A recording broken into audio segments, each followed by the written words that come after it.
How you doing, guys? So basically I've installed a switch that turns on the fan manually.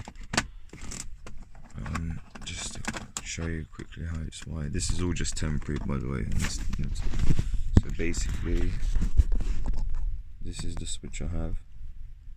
So when it's on, it's gonna have an LED light, and all the wiring is basically all behind there, which I'll show you in a minute.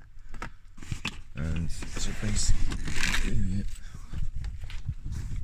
one of the wirings goes through the firewall, basically the positive runs into a 30 amp fuse.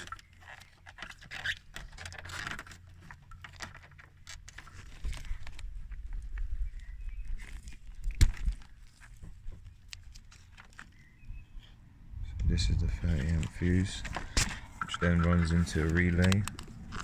So this is just a standard relay. There you go. These are the wirings coming out from relays. I don't really remember which one is which basically, but that's ground, as you can see, the white one. But all the pin numbers are basically on there, what does what. And yeah, so it follows all the way down two of the wires to the fan, which is there, which is all still temporary at the moment mounted. So basically you've got a positive wire, 12 volt, and then a ground wire, and that's it. So this ground wire, my ground wire, goes to this part of the chassis on my car, and then the positive wire, like I said, goes to the relay, and then from the relay, but the positive comes into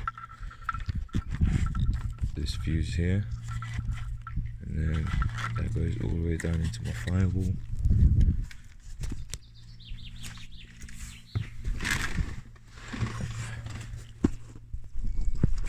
Alright, so I'll just remove some bits from here so you can see better.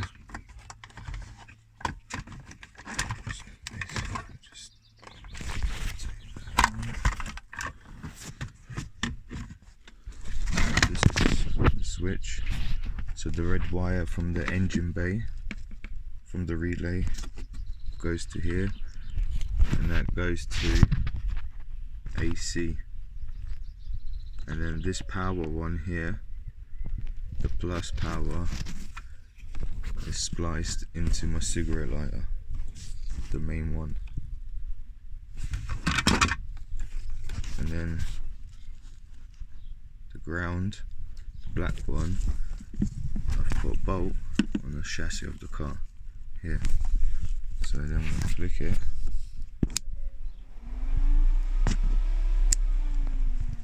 turns the fan on. So this is all just temporary at the moment. I do have a switch, a temperature switch that's going to go into the radiator, which is there. That's basically going to trigger the whole system automatically when it hits the certain temperature I need. So yeah, I'll be installing that as well. So that's about it. That's how it works.